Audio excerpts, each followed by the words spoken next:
Hello students అందరికీ నమస్కారం. Telangana state నుంచి బైపీసీ స్ట్రీమ్ విద్యార్థులు టీజీ ఎబ్సెట్ ర్యాంక్ బేస్ చేసుకొని బ్యాచిలర్ ఆఫ్ వెటనరీ సైన్స్లో అడ్మిషన్ తీసుకోవాలనుకుంటున్నారా?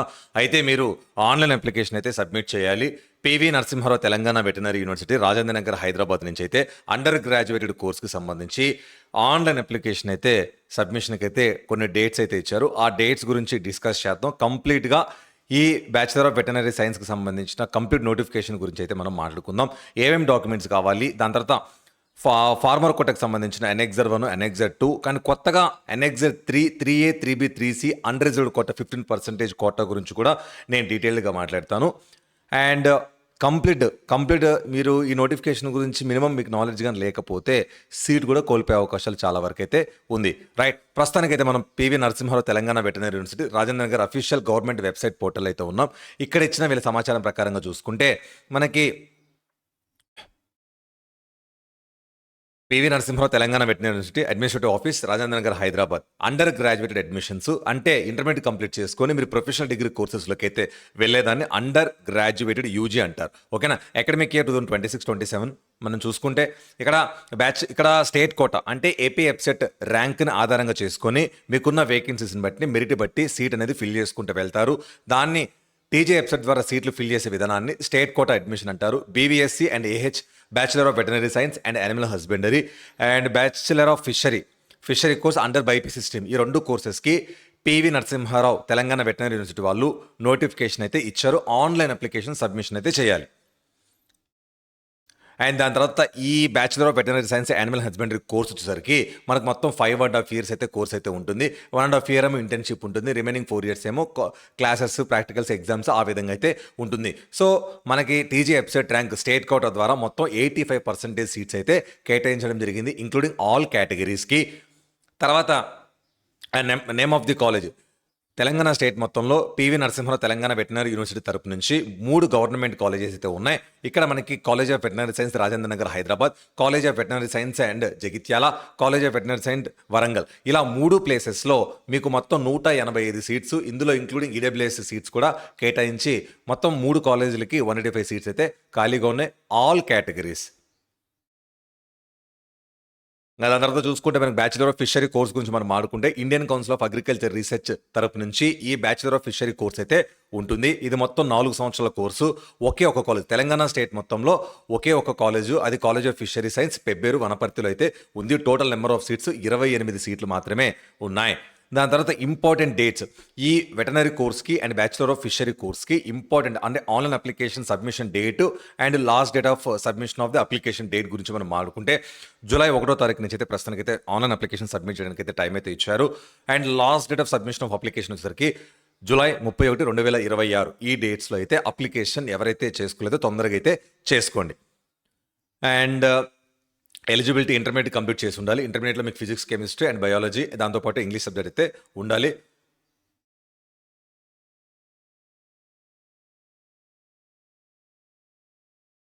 సో ఇక్కడ allocation of the seats favour of local candidates in relation to the local area.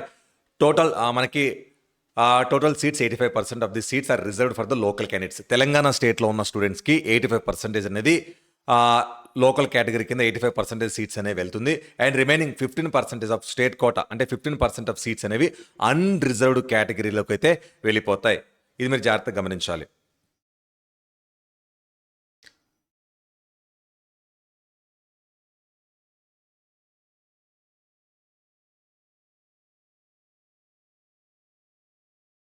So reservations గురించి మనం మాట్లాడుకుంటే ఇక్కడ bachelor of veterinary science and animal husbandry and fishery కోర్స్కి BC వాళ్ళకి మొత్తం 29% ఉంటుంది. దాంట్లో బీసీఏ 7, బీసీబీ 10, బీసీసీ 1, బీసీడీకి 7, బీసీఈకి 4% రిజర్వేషన్స్ అనేవి ఈ కేటగిరీ ప్రకారంగా సీట్స్ అయితే ఉంటాయి. తర్వాత షెడ్యూల్డ్ క్యాస్ట్ ఎస్సీ కేటగిరీ మొత్తానికి 15%, ఇందులో ఎస్సీ గ్రూప్ 1కి 1%, ఎస్సీ గ్రూప్ 2కి 9%, ఎస్సీ గ్రూప్ 3కి 5%. ఈ విధంగా అయితే ఎస్సీ కేటగిరీకి అయితే ఉంది. ఎస్టీ వాళ్ళకి 10% రిజర్వేషన్ అనేది సీట్స్ అయితే కేటాయిస్తారు. తర్వాత ఎవరైనా ఇక్కడ అదర్ రిజర్వేషన్ స్పెషల్ కేటగిరీస్ అంటే మనకి physically handicapped 5%, CAP quota central of armour పర్సన్కి 2%, ఎన్సీసీ కేటగిరీలకు 1%, గేమ్స్ అండ్ స్పోర్ట్స్ వాళ్ళకి 0.5% అనేది ఇక్కడ ఉన్నవన్నీ స్పెషల్ కేటగిరీస్ అని చెప్పేసి అనుకోవచ్చు. ఓకేనా? ఎవరైతే స్పోర్ట్స్ కోటాకు సంబంధించిన వాళ్ళు మీ దగ్గర ఉన్న స్పోర్ట్స్ సర్టిఫికేట్స్తో పాటు మీరు ఖచ్చితంగా ఫామ్ 1, ఫామ్ 2, ఫామ్ 3, ఫామ్ 4 అనేది ఫిల్ చేయాలి. మీ దగ్గర ఈ ఫామ్ 1 అంటే మీరు ఇంటర్నేషనల్ లెవెల్లో మీరు ఏదైనా పార్టిసిపేట్ అయిన సర్టిఫికేట్ మీ దగ్గర ఉంటే, ఎవరైనా ఇంటర్నేషనల్ లెవెల్లో పార్టిసిపేట్ అయి ఉంటే అక్కడున్న ఫెడరేషన్ నుంచి మీరు ఫామ్ 1 ఫిల్ చేయించుకోవాలి. మీ దగ్గర ఉన్న స్పోర్ట్స్ సర్టిఫికేట్స్తో పాటు ఈ ఫామ్ 1 కూడా మీరు ఫిల్ చేసుకోవాలి. అంటే నేను వీడియో డిస్క్రిప్షన్లో మీకు నేను ఒక లింక్ అయితే ప్రొవైడ్ చేస్తాను. ఆ లింక్లో మీకు ఫార్మర్ కోటాకు సంబంధించిన ఎనెక్సర్ 1, 2, దాని తర్వాత 15% అన్రిజర్వ్డ్ కోటాకు సంబంధించిన annexure 3A, 3B, 3C, sports కోటాకు సంబంధించిన ఫామ్ 1, ఫామ్ 2, ఫామ్ 3, ఫామ్ 4 ఈ 4 ఒకే చోట నేను గూగుల్ డ్రైవ్లో అప్లోడ్ చేసి మీకు లింక్ అయితే ప్రొవైడ్ చేస్తాను. వీడియో డిస్క్రిప్షన్లో అయితే ఇస్తాను. అక్కడి నుంచి మీరు డౌన్లోడ్ చేసుకొని ఫిల్ చేసుకొని చేయించుకోండి. రైట్. సో ఫామ్ 2 వచ్చేసరికి ఎవరికి నేషనల్ లెవెల్లో ఎవరైనా నేషనల్ సౌత్ జోన్లో ఎవరైనా పార్టిసిపేషన్ మెడల్స్ తీసుకొని వస్తే అక్కడ మీరు స్టేట్ అసోసియేషన్ దగ్గర నుంచి ఫామ్ 2 అయితే చేయించుకోవాలి. స్పోర్ట్స్ కోటా వాళ్ళ గురించి నేను మాట్లాడుతున్నా, గేమ్స్ అండ్ స్పోర్ట్స్ కోటా వాళ్ళ గురించి నేను మాట్లాడేది. సో ఫామ్ 3 వచ్చేసరికి universities championship, inter college, south zone universities, all India world university issued by the university లెవెల్లో మీరు పార్టిసిపేట్ ఉంటే మీరు ఫామ్ 3 కూడా చేయించాలి. ఫామ్ 1, ఫామ్ 2, ఫామ్ 3, ఫామ్ 4 ఎలా ఉంటుందో నేను మీకు వీడియో డిస్క్రిప్షన్లో డ్రైవ్లో ఇస్తాను. ఆ డ్రైవ్లో నుంచి మీరు డౌన్లోడ్ చేసుకొని ఫిల్ చేసేసుకోండి. సో ఇంకా ఫామ్ 4 వచ్చేసరికి central government scheme for all remaining the events like world, Asian games. ఇది స్టేట్ లెవెల్, ఇంటర్ డిస్ట్రిక్ట్ లెవెల్లో గేమ్స్ మీరు ఒకవేళ పార్టిసిపేట్ ఉంటే డిఈఓ, డివైఎస్ఓ వాళ్ళ తరపు నుంచి మీరు ఆ ఫామ్ 4 అనేది చేయించుకోవాలి. ఓకేనా. మీ దగ్గర ఉన్న స్పోర్ట్స్ సర్టిఫికేట్స్తో పాటు మీరు ఏ ఫామ్కి మీరు ఎలిజిబుల్ అవుతున్నారో ఆ ఫామ్ అయితే మీరు రెడీగా పెట్టుకోవాలి. అండ్ దాని ఎకనామికలీ వీకర్ సెక్షన్ వాళ్ళకి 10% reservation of the women. So Telangana స్టేట్లో ఉన్న ప్రతి ఆడపిల్లకి 33.3% రిజర్వేషన్ కూడా ఎక్స్ట్రాగా యాడ్ అవుతుంది. ఇది మీరు గమనించాలి. So and reservation of the seats candidates coming from the families of agricultures come rural area. So veterinary course and fishery కోర్సులో ఫార్మర్ కోటా రిజర్వేషన్ అనేది, ఇది కూడా ఫార్మర్ కోటా అంటే ఒక రిజర్వేషన్. ఎవరికైతే agriculture land and non municipal ఏరియాలో చదివిన వాళ్ళకి ఈ రిజర్వేషన్ అనేది వర్తిస్తుంది. మనం ఇందాక మాట్లాడుకున్నాం టోటల్గా 185 సీట్స్లో ఆ 185 సీట్స్లో 25% అనేది ఫార్మర్ కోటా రిజర్వేషన్కి అయితే వెళ్ళిపోతుంది. ఇక్కడ 25% farmer quota of the seats in the PV NTVU are reserved for the candidates coming from the families of agriculturist farmers owning not less than 1 acre of land either in the name of the parents or name of the candidate. ఓకేనా. So ఇక్కడ వీళ్ళు ఏమంటున్నారంటే 25% farmer కోటాలో ఉన్న సీట్స్కి ఎవరైనా కూడా apply చేసుకోవచ్చు. కానీ ఇక్కడ వాళ్ళకి అగ్రికల్చర్ ల్యాండ్ అనేది ఖచ్చితంగా ఉండాలి. స్టూడెంట్ పేరు మీద కానీ స్టూడెంట్కి సంబంధించిన అమ్మ నాన్న పేరు మీద 1 ఎకరా ల్యాండ్ అయితే ఉండాలి. 1 ఎకరా కంటే తక్కువ ఉండకూడదు. అది గుర్తుపెట్టుకోవాలా. దాని తర్వాత who have studied for the minimum 4 years of the schools located in non-municipal area if the land owned by the ఒకవేళ ల్యాండ్ అనేది అగ్రికల్చర్ ల్యాండ్ అనేది గ్రాండ్ ఫాదర్, గ్రాండ్ మదర్, వేరే రిలేటివ్స్ వాళ్ళ పేర్ల మీద కానీ అగ్రికల్చర్ ల్యాండ్ అనేది ఉండకూడదు. ఓకేనా. సో నాన్ మున్సిపల్ ఏరియాలో మీరు 4 years అయితే చదివి ఉండాలి. ఈ ఎలిజిబిలిటీస్ ఉన్న వాళ్ళు ఎనెక్సర్ 1, ఎనెక్సర్ 2 అనేది మీరు ఆన్లైన్ అప్లికేషన్ సబ్మిట్ చేస్తున్నప్పుడు ఖచ్చితంగా ఎనెక్సర్ 1, ఎనెక్సర్ 2 అనేది మీరు స్కాన్ చేసి అప్లోడ్ చేయాలి మీ డాక్యుమెంట్స్తో పాటు. అసలు ఎనెక్సర్ 1 అంటే ఏంటంటే it is a proforma to be certificate by the head master of the school with his office seal that the candidate has the studied in minimum period of the 4 years in the schools or colleges located in non municipal area. So ఇక్కడ వీళ్ళు ఏమంటున్నారంటే non municipal ఏరియాలో మీరు minimum 4 సంవత్సరాలు చదివి ఉండాలి. అది కూడా 4వ తరగతి నుంచి 12వ తరగతి వరకు మీరు మధ్యలో 4 years చదివి ఉంటే సరిపోతుంది. అది కూడా నాన్ మున్సిపల్ ఏరియాలో ఉండాలి. తర్వాత ఎనెక్సర్ 2 అంటే ఏంటి? It is a perform indicating the patta number and extent of land owned by the candidate parents, grandparents, duly certificated by the tahsildar with his office seal. The candidate has to be produced the attested photocopies, original pattadar passbook as the evidence of the extent of the agriculture land. So annexure 2 అంటే ఏంటంటే ఇప్పుడు ఈ farmer కోటాలో ఉన్న 25% సీట్స్కి ఖచ్చితంగా annexure 1 eligibility ఉండాలి. తర్వాత annexure 2 కూడా ఖచ్చితంగా ఉండాలి. ఈ ఎనెక్సర్ 2 మీనింగ్ ఏంటంటే అగ్రికల్చర్ ల్యాండ్ అనేది వాళ్ళు మినిమం 1 ఎకరా అయితే ఉండాలి.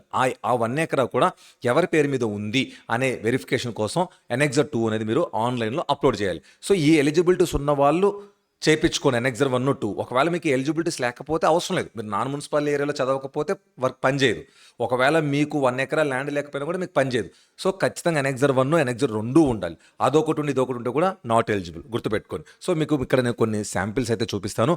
అండ్ ఎనెక్సర్ 1 ఎలా ఫిల్ చేయాలని చెప్పేసి అంటే ఇక్కడ జాగ్రత్తగా గమనించండి. ఎనెక్సర్ ఫామ్ అనేది ఈ విధంగా అయితే ఉంటుంది. ఇక్కడ స్టూడెంట్ నేము అండ్ స్టూడెంట్ సంబంధించిన వాళ్ళ నాన్నగారి పేరు, వాళ్ళు ఏ స్కూల్లో చదువుకున్నారో వాళ్ళ school name, village and district. ఓకేనా. ఎక్కడ చదువుకున్నారో ఆ ఊరి పేరు. తర్వాత 4th క్లాస్ నుంచి అంటే 4th నుంచి 12th మధ్యలో మినిమం 4, కానీ నేను 4th నుంచి 12th క్లాస్ వరకు అయితే ఫిల్ చేయడం అయితే జరిగింది. కానీ మీరు 4 ఇయర్స్ అడిగాడు కదా! 4th, 5th, 6th, 7th ఇలా 4 to 7th వరకున్న సరిపోతుంది. కొంతమంది 7th నుంచి ఇంటర్మీడియేట్ సెకండ్ ఇయర్ వరకు రాపిచ్చినా కూడా సరిపోతుంది. కానీ ఇక్కడ వాళ్ళు అడిగింది ఏంటి రూలు మినిమమ్ 4 ఇయర్స్ ఉంటే సరిపోతుంది. ఇలా మీ డీటెయిల్స్ అన్ని అనెక్సర్ 1లో ఫిల్ చేసిన దాని తర్వాత మీరు ఏ స్కూల్ అయితే చదువుకున్నారో ఆ స్కూల్లో ఉన్న హెడ్ మాస్టర్ సార్ది సంతకం సంబంధించిన స్టాంపు, దాంతోపాటు మీ స్కూల్కి సంబంధించిన ఆఫీస్ సీల్ ఇక్కడ ఈ విధంగా వేయించాలి. తర్వాత ఏ రోజైతే మీరు ఈ ఫామ్ చేపిస్తున్నారో ఆ రోజు డేటు, తర్వాత అది ఏ ప్లేస్లో ఉందో ఆ ప్లేసు, ఇలా మీరు అనెక్సర్ 1 అనేది ఈ విధంగా మీరు ఫిల్ చేసేసి అప్లోడ్ అయితే చేయాల్సి అయితే ఉంటుంది. ఓకేనా? దాని తర్వాత అనెక్సర్ 2 గురించి కూడా మనం ఒకసారి మాట్లాడుకుందాం. అనెక్సర్ 2 అనేది సేమ్ ఇలానే ఉంటుంది. అనెక్సర్ 1, 2 సంబంధించిన అనెక్సర్ 1, 2 అండ్ 3 సంబంధించిన 3 డాక్యుమెంట్స్ నేను వీడియో డిస్క్రిప్షన్లో డ్రైవ్లో అప్లోడ్ చేస్తాను. అక్కడి నుంచి మీరు డౌన్లోడ్ చేసుకొని యూస్ చేసుకోవచ్చు. ఓకేనా? సో అనెక్సర్ 2 అంటే ఏంటంటే to be filled the claim under farmer quota. So farmer quota ఖచ్చితంగా మెయిన్గా చూసేది అనెక్సర్ 1 అండ్ ఇంకోటి వచ్చేసరికి అనెక్సర్ 2. ఇక్కడ స్టూడెంట్ నేమ్ ఉంటుంది, తర్వాత ఇక్కడ వాళ్ళ నాన్నగారి పేరు, తర్వాత ఇది పొలానికి సంబంధించిన సర్టిఫికేట్ కాబట్టి ఈ స్టూడెంట్కి సంబంధించిన పొలం అనేది ఎక్కడ ఎన్ని ఎకరాలు ఉంది, 2 acres 15 గుంటాస్, అది ఏ విలేజ్లో ఉంది, ఆ పొలానికి సంబంధించిన పట్ట నెంబరు, ఖాతా నెంబరు, తర్వాత సర్వే నెంబరు, ఇవన్నీ ఇక్కడ నీట్గా ఫిల్ చేసిన తర్వాత నీకు టోటల్గా ఎన్ని ఎకరాలు ఉంది, సో 2 acres 15 గుంటాస్ కదా, ఇంగ్లీష్లో 2 acres 15 గుంటాస్ ఓన్లీ అని రాసేస్తావు. తర్వాత ఈ సర్టిఫికేట్ అనేది మీరు మండల్ రెవెన్యూ ఆఫీసర్ అంటే మీ ఎంఆర్ఓ సార్ దగ్గర, మీకు సంబంధించిన ఎంఆర్ఓ ఆఫీసర్ దగ్గరికి వెళ్ళి మీరు ఇట్లా ఈ విధంగా కౌన్సిలింగ్ ఉంది ఇది అని చెప్పారంటే వాళ్ళు మొత్తం చెక్ చేసి ఆ సార్ ఇక్కడ సంతకం చేసి సార్కి సంబంధించిన స్టాంప్ అనేది ఇక్కడ వేస్తారు. తర్వాత ఎంఆర్ఓ ఆఫీస్ అంటే గవర్నమెంట్ ఆఫ్ తెలంగాణకు సంబంధించి అది ఆ ఎంఆర్ఓ ఆఫీస్లో ఉన్న ఆఫీస్ సీల్ ఇక్కడ వేసుకుంటావు. అది ఏ ప్లేస్లో ఉంది ఆ ఎంఆర్ఓ ఆఫీస్, ఆ ప్లేస్ ఇక్కడ వేసుకుంటావు. ఏ రోజు అయితే తీసుకుంటావు ఆ డేట్ అనేది ఇక్కడ వేస్తావు. సో ఇది ఈ విధంగా మీకు అనెక్సర్ 1, అనెక్సర్ 2 అనేది ఈ విధంగా అయితే ఉంటుంది. ఇది మీరు జాగ్రత్తగా గుర్తుపెట్టుకోవాలి. తర్వాత online registration. So online registration చేసుకోవాలి జాగ్రత్తగా. So no separate login required the candidates as the registered mobile number, hall ticket number with be authenticated for all services such as the registration, grievance request, print the payment receipt. So గుర్తుపెట్టుకోండి, ఇక్కడ మీరు mobile number, మీరు ఇస్తున్న mail ID, ఇవి చాలా important. మీరు ఎవరితో పడితే వాళ్ళ మెయిల్ ఐడీలు కాకుండా మీ మెయిల్ ఐడి, మీకు సంబంధించిన మెయిల్ ఐడి అయితే దయచేసి అయితే ఇవ్వండి. ఓకేనా? సో అండ్ దాని తర్వాత చూస్తుంటే ఇక్కడ the candidates must inform the mention there personal mobile number but not the mobile number to the relatives friends. అదే ఎవరిది పడితే వాళ్ళది నెట్ షాప్ వాళ్ళది రిలేటివ్స్ ఫ్రెండ్స్ వాళ్ళది మొబైల్ నెంబర్తో ఇవ్వద్దండి. స్టూడెంట్కి సంబంధించిన ఫోన్ నెంబర్ లేదా వాళ్ళ పేరెంట్కి సంబంధించిన నెంబర్ అయితే ఇవ్వాలి. ఓకేనా? SMS will be sent to the mobile number mention in the online application only. So ఇక్కడ మనకి ఇది ఏమంటున్నారంటే SMS will be sent to the mobile number. ఎందుకంటే ఆన్లైన్ అప్లికేషన్ చేసే టైంలో ఖచ్చితంగా మొబైల్ నెంబర్కి మనకి ఎస్ఎంఎస్ అనేది ఓటీపీ అని వెళ్తూ వస్తూ ఉంటాయి కాబట్టి ఆ టైంలో మొబైల్ నెంబర్ చాలా ఇంపార్టెంట్. సో ఇంకా రిజిస్ట్రేషన్ ఫ్రీ గురించి మనం మాట్లాడుకుంటే the candidates must be pay online registration 3000. So online registration వచ్చేసరికి మనకి మొత్తం 3000 రూపాయలు ఉంటుంది ఓసీ బీసీ వాళ్ళకి, and remain OC BC EWS వాళ్ళకి 3000 రూపాయలు. సో ఈ యొక్క అప్లికేషన్తో మన bachelor of veterinary science and animal husbandry and fishery ఈ 2 కోర్సెస్కి అయితే చేసుకోవచ్చు. ఇక్కడ ఓసీలు బీసీలు ఈడబ్ల్యూఎస్ వాళ్ళకి 3000 రూపాయలు, అదే ఎస్సీ ఎస్టీ ఫిజికల్ హ్యాండిక్యాప్డ్ వాళ్ళకి 1500 రూపాయలు అనేది ఉంది. ఇది గుర్తుపెట్టుకోండి. తర్వాత కౌన్సిలింగ్. సో ఇక్కడ ఒకటి గుర్తుపెట్టుకోండి, candidate certificates regularly. So counselling ఉందని చెప్పేసి వాళ్ళైతే మీకు డైరెక్ట్గా అయితే కాల్స్ మెసేజ్ చేసి యూనివర్సిటీలతో ఏమీ ఇన్ఫార్మ్ చేయరు. మీరు అప్పుడప్పుడు పేపర్లో చెక్ చేసుకోవడం, లేదంటే రెగ్యులర్గా పీవీఎన్ఆర్ టీవీయూ అనే వెబ్సైట్లోకి వెళ్ళి మీరు చెక్ చేసుకుంటూ ఉండాలి. కౌన్సిలింగ్ సంబంధించిన ప్రతి అప్డేట్ అనేది అక్కడ వస్తూ ఉంటుంది. సో ఇక్కడ వచ్చేసరికి next topic original certificates to be submitted. So మీరు ఆన్లైన్ అప్లికేషన్ సబ్మిట్ చేస్తున్నప్పుడు మీ దగ్గర ఈ డాక్యుమెంట్స్ ఉన్నాయో లేవో ఒక్కసారి చెక్ చేసుకోండి. SSC memorandum of marks memo, examination certificate. So ఇక్కడ 10th క్లాస్ మార్క్స్ మెమో అడుగుతున్నారు. సెకండ్ వచ్చేసరికి మనకి ఇంటర్మీడియట్ మార్క్స్ మేము, తర్వాత థర్డ్ వచ్చేసరికి తెలంగాణ ఎప్సెట్ 2026 ర్యాంక్ కార్డ్ అడుగుతున్నారు. So EAPCET rank card, first class నుంచి 12th క్లాస్ వరకు స్టడీ సర్టిఫికేట్స్ ఆర్ బోనఫైడ్. తర్వాత టీసీ, మీరు ఎక్కడైతే ఇంటర్మీడియట్ కంప్లీట్ చేసుకున్నారో అక్కడ మీరు టీసీ తీసుకోవాలి. So residency certificate of Telangana, ఒకవేళ మీకు 1 to 12th క్లాస్ వరకు స్టడీ సర్టిఫికేట్స్ ఉంటే రెసిడెన్సీ అవసరం లేదు. సో అసలు 1 to 12th క్లాస్ ఎందుకు అడుగుతున్నారంటే ఆ స్టూడెంట్ 7 years నుంచి తెలంగాణ స్టేట్లో ఉన్నాడా లేదా అని చెక్ చేయడం కోసం వాళ్ళు 1 to 12th అడుగుతారు. ఒకవేళ 1 to 12th మీ దగ్గర స్టడీ సర్టిఫికేట్స్ కానీ లేకపోతే అలాంటి టైంలో రెసిడెన్సీ సర్టిఫికేట్ అయితే ఖచ్చితంగా మీరు ఎంఆర్ఓ ఆఫీస్లో అయితే చేయించుకోవాలి. ఓకేనా? తర్వాత caste certificates, BC SC ST వాళ్ళు అయితే మీకు సంబంధించిన క్యాస్ట్ సర్టిఫికేట్స్ అయితే మీరు ఖచ్చితంగా అయితే ఒకవేళ పాతవి కాకుండా రీసెంట్గా ఏదైనా ఉంటే రెన్యూవల్ అయితే చేయించేసుకొని క్యాస్ట్ సర్టిఫికేట్ రెడీగా పెట్టుకోండి. తర్వాత ఈడబ్ల్యూఎస్ ఎకనామికల్లీ వీకర్ సెక్షన్ వాళ్ళు ఒకటి గుర్తుపెట్టుకోవాలా, 2026లో తీసుకున్న ఈడబ్ల్యూఎస్ ఎకనామికల్లీ వీకర్ సర్టిఫికేట్ అయితేనే యాక్సెప్ట్ చేస్తారు. ఎందుకంటే ఈడబ్ల్యూఎస్ కోట కింద 10% సీట్స్ అయితే ఉన్నాయి కదా, వాటికి మీరు క్లెయిమ్ చేసుకోవాలంటే ఈడబ్ల్యూఎస్ సర్టిఫికేట్ అయితే ఎవరైతే ఉన్నారో వాళ్ళు ఖచ్చితంగా ఈడబ్ల్యూఎస్ సర్టిఫికేట్ అయితే చేయించుకోవాలి. 2026-27 అకాడమిక్ ఇయర్లో తీసుకున్న ఈడబ్ల్యూఎస్ సర్టిఫికేట్ అనేది వ్యాలిడ్. ఓకేనా. సో ఇక్కడ ఎన్ఎక్సర్ 1 ఎన్ఎక్సర్ 2 గురించి మనం ఇందాక క్లారిటీగా డిస్కస్ చేసాము. దాని తర్వాత to claim the seat under 15% of quota annexure 3 if applicable.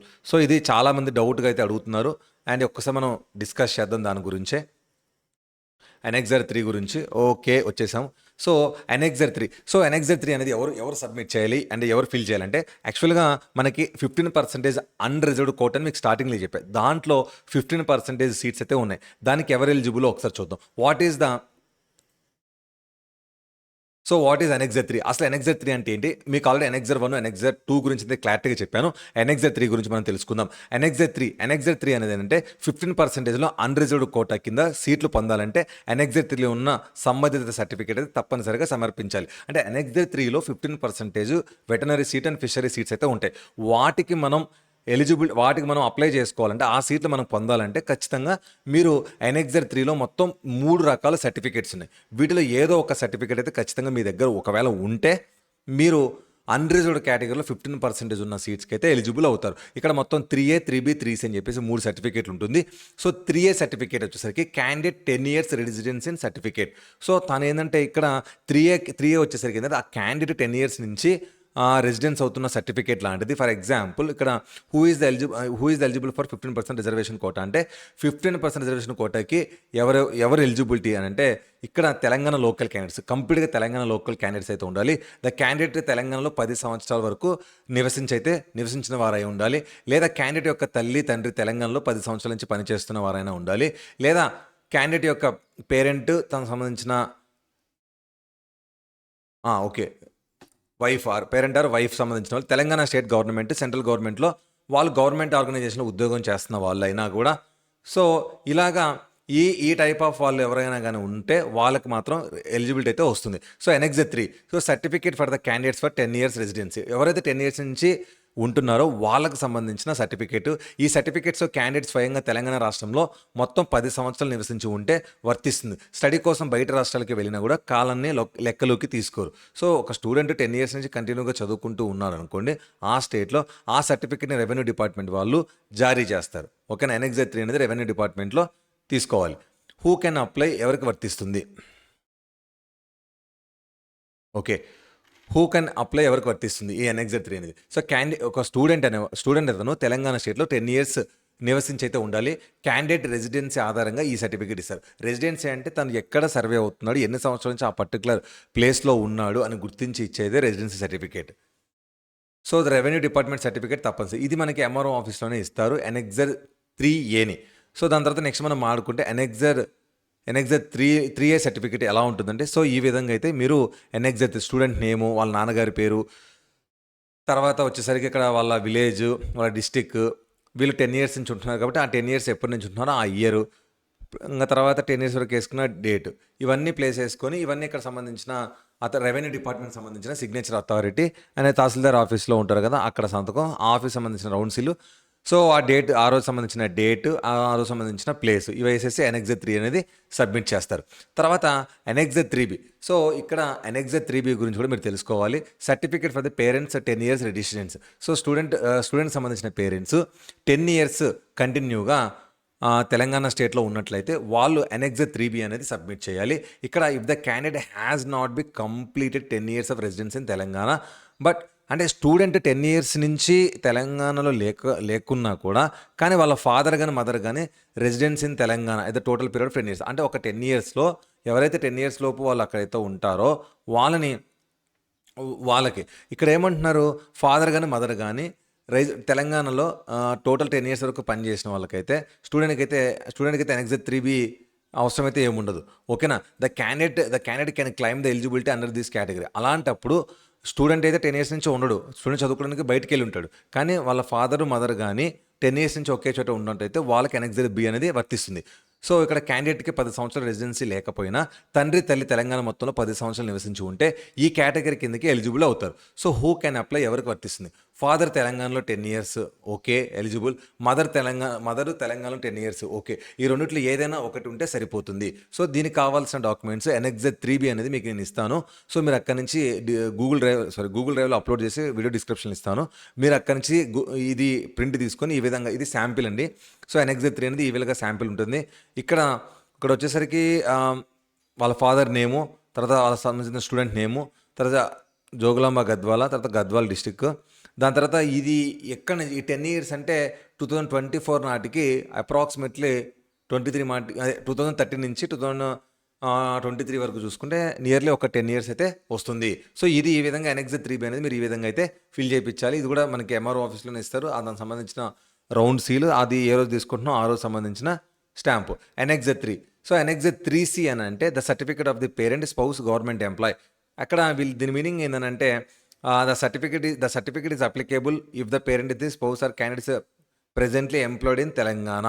So ఇప్పుడు ఇక్కడ దీని మీనింగ్ ఏంటంటే ఒకవేళ ఇక్కడ స్టూడెంట్కి సంబంధించిన వాళ్ళ పేరెంట్స్ ఎవరైతే ఉన్నారో వాళ్ళు ఈ state government, central government, public sector undertaking, local bodies, universities ఇలాంటి వాటిలో కానీ ఒకవేళ పనిచేస్తూ ఉంటే అక్కడ సంబంధించిన ఒక సర్టిఫికేట్ అయితే చేయించాలి. దాని పేరు ఎన్ఎక్జెడ్ 3C.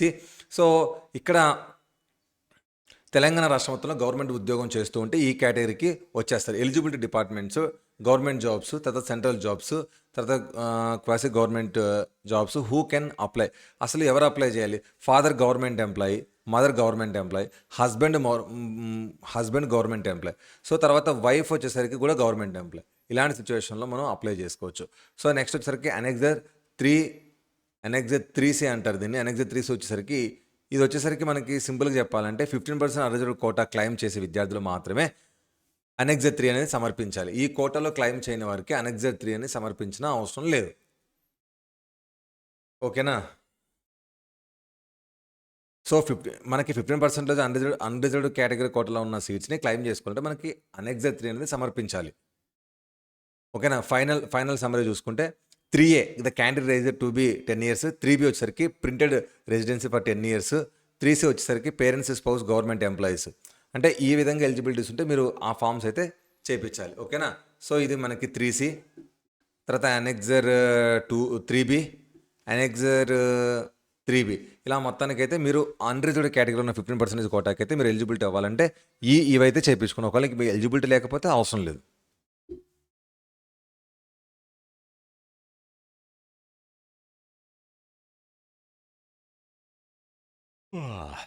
Next fee structure. So మీకు ఒకవేళ వెటనరీ అండ్ యానిమల్ హస్బెండరీ దాంట్లో మీకు కోర్స్ వస్తే 1 ఇయర్కి 75,890 రూపీస్ ఉంటుంది. అదే మీరు ఫిషరీ కోర్స్ తీసుకుంటే సెమిస్టర్ వైజ్గా, అంటే ఈ ఇయర్కి 2 సెమ్స్ ఉంటే 4 ఇయర్స్కి 4 2 8 సెమిస్టర్స్ అయితే ఉంటుంది ఫిషరీ కోర్సు. ఫిషరీ కోర్స్ చూసుకుంటే సెమ్కి 58,530 రూపాయలు అనేది ఖర్చు అవుతుంది. సో బ్యాచిలర్ వెటనరీ సైన్స్లో మొత్తం మనకి 75,890 రూపీస్ అనేది ఖర్చు అవుతుంటుంది. సో ఈ విధంగా అయితే ఫీజెస్ అనేవి ఉంటాయి. Hostel facility. So hostel facility should be provided subject to the availability of accommodation in the respective colleges. So ప్రతి కాలేజీలో హాస్టల్ ఫెసిలిటీ అనేది ప్రతి ఒక్క గర్ల్స్కి బాయ్స్కి అయితే ఉండడం అయితే జరిగింది. So seat cancellation. అంటే ఏం లేదండి, ఇప్పుడు మీరు వెటనరీకి సంబంధించిన ఆన్లైన్ అప్లికేషన్ మీరు ఆన్లైన్లో పంపిస్తారు. తర్వాత కొన్ని రోజుల తర్వాత మీకు ఆఫ్లైన్ కౌన్సిలింగ్ అనేది ఉంటుంది. ఆఫ్లైన్ కౌన్సిలింగ్లో నువ్వు ఒకవేళ సెలెక్ట్ అయ్యావు, ఓకేనా, ఫస్ట్ రౌండ్లో ఇంకా వెటనరీ కౌన్సిలింగ్ అవ్వలేదు, అయినా కానీ నీకు సీట్ వచ్చింది, నీకు ఆలోపు వేరే చోట ఎంబీబీఎస్ సీట్ వచ్చింది అనుకో, ఇక్కడ వచ్చిన వెటనరీ సీట్ని క్యాన్సిల్ చేసుకోవాలి. అది ఎప్పుడు లోపు? వెటనరీ కౌన్సిలింగ్ అయ్యే లోపు నువ్వు క్యాన్సిల్ చేసుకుంటే నువ్వు కట్టిన 75,890 రూపాయల్లో ఒక 2,000 కట్ చేసుకొని 73,000 రూపాయల దాకా రీఫండబుల్ అనేది చేస్తారు. సో ఇది మనకి క్లోజర్ ఆఫ్ అడ్మిషన్. అంటే బిఫోర్ క్లోజర్ ఆఫ్ అడ్మిషన్ అంటే కౌన్సిలింగ్ అన్నీ అయిపోయి ఇక మా దగ్గర సీట్లు లేవు అయిపోయినాయి అని చెప్పేదాన్ని క్లోజర్ ఆఫ్ అడ్మిషన్స్ అంటారు. ఇక్కడ before the closure of admissions ఇంకా స్టార్ట్ అవ్వలేదు కాబట్టి ముందుగానే చెప్తే ఏం పెద్ద ఉండదు. ఓకేనా? అండ్ నెక్స్ట్ వచ్చేసరికి గుర్తుపెట్టుకోండి, closure of admissions after closure of admissions కానీ మీరు చేసినప్పుడు, ఇప్పుడు ఎలాగ ఆఫ్టర్ క్లోజర్ ఆఫ్ అడ్మిషన్ అంటే ఇప్పుడు మీరు వెటనరీ సైన్స్లో మీకు సీట్ వచ్చింది, తర్వాత 1 వీక్ కల్లా ఎంబీబీఎస్లో సీట్ వచ్చిన విషయం మీకు తెలిసింది, అప్పటికి వెటనరీ కౌన్సిలింగ్ అన్నీ అయిపోయినాయి, నువ్వు కౌన్సిలింగ్లోకి వెళ్ళి 75,000 ఫీజు పే చేసావు. ఓకే. కానీ ఇక్కడ నీకు ఎంబీబీఎస్ వచ్చినప్పుడు నువ్వు వెటర్నరీ కోర్స్‌ని క్యాన్సిల్ జేసుకోవచ్చు. రూ. 2000 ఇచ్చి క్యాన్సిల్ జేసుకొని, ఇంగా నువ్వు 75,000, 2,000 పోతే 73,000 కోసం నువ్వు ఆశలు వదులుకోవాల్సింది. ఎందుకంటే ఆఫ్టర్ క్లోజర్ ఆఫ్ అడ్మిషన్స్‌లో నువ్వు సీట్ క్యాన్సిల్ చేసుకుంటే నీకు ఒక్క రూపాయి రాదు. బిఫోర్ క్లోజర్ ఆఫ్ అడ్మిషన్ అంటే ఏంటంటే, మీరు కౌన్సిలింగ్ జరుగుతున్న టైంలోనే ఫస్ట్ రౌండ్‌లో సీట్ వచ్చింది. తర్వాత సెకండ్ రౌండ్‌లో మీకు ఇంట్రెస్ట్ లేదు. మీరు డ్రాప్ అయిపోయారు. ఆ టైంలో అంటే before the closure of admission ఆ టైంలోకెళ్ళి మీరు అడ్మిషన్ అయితే క్యాన్సిల్ చేసుకోవచ్చు. ఓకేనా? సో, ఇంగది. దీని గురించి మనం డీటెయిల్‌గా చెప్పాలంటే, సో, ఇక్కడ ఇన్‌స్ట్రక్షన్స్ వచ్చేసరికి ఏందంటే, ఇంగ అఫీషియల్ వెబ్‌సైట్ గవర్నమెంట్ పోర్టల్ అయితే ఓపెన్ చేసి ప్రతిదైతే మీరు చెక్ చేసుకోండి. అండ్ ఇది ఇంపార్టెంట్ ఇన్‌స్ట్రక్షన్స్ అప్‌లోడ్ చేసే ముందు చాలా జాగ్రత్తగా, నీట్‌గా, డీటెయిల్డ్‌గా అన్ని డాక్యుమెంట్స్ అనేవి మీరు పీడిఎఫ్‌గా చేసుకొని రెడీగా పెట్టుకోండి. ఆన్‌లైన్ అప్లికేషన్ చేసేటప్పుడు మీకు ఏదైనా ఇంకా ఏమైనా సందేహాలు గాని, ఏమైనా డౌట్స్ గాని ఉంటే మీరు ఖచ్చితంగా నన్నైతే కాంటాక్ట్ అవ్వండి. మీకు కామెంట్స్‌లో ప్రతి కామెంట్‌కి నేనైతే రిప్లై ఇస్తాను. మీ ర్యాంక్ అనాలిసిస్ కూడా నేను చెప్పేస్తాను. So, important dates, commitment of the application. So, bachelor of veterinary science and animal husbandry and fishery కోర్స్‌కి సంబంధించి తెలంగాణ స్టేట్ మొత్తంలో పివి నరసింహారావు తెలంగాణ వెటర్నరీ యూనివర్సిటీలో అండర్ గ్రాడ్యుయేటెడ్‌కి నోటిఫికేషన్ అయితే రిలీజ్ చేశారు. జూలై 1 తారీఖు నుంచి జూలై 31 తారీఖు వరకు అయితే ఇచ్చారు. ఈ డేట్స్ తప్పకుండా అయితే గుర్తుపెట్టుకొని మీరు కౌన్సిలింగ్‌కి అయితే అప్లై చేసుకోవాల్సిందిగా కోరుకుంటున్నాను. సో, ఇప్పుడు ఈ నోటిఫికేషన్ మీద అండ్ మీకు ఏదైనా వెటర్నరీ కోర్స్‌కి మీ ర్యాంక్ మీద ఏదైనా డౌట్స్ ఉంటే ఖచ్చితంగా మీరు నన్ను కామెంట్ సెక్షన్‌లో అయితే అడగొచ్చు. ఇలాంటి మరిన్ని ఇన్ఫర్మేటివ్ వీడియోస్ కోసం నేను ఇంకా మీకు మంచిగా డీటెయిల్డ్‌గా ఎక్స్‌ప్లెయిన్ చేయడానికైతే మాక్సిమం ట్రై చేస్తాను. ఓకేనా? మాక్సిమం వీలైనంత వరకు మీ తెలంగాణ స్టేట్‌లో ఉన్న ఫ్రెండ్స్ అందరికీ మన ఛానెల్‌ని అయితే సజెస్ట్ అయితే చేయండి. రైట్, మళ్ళీ కలుద్దాం. బాయ్.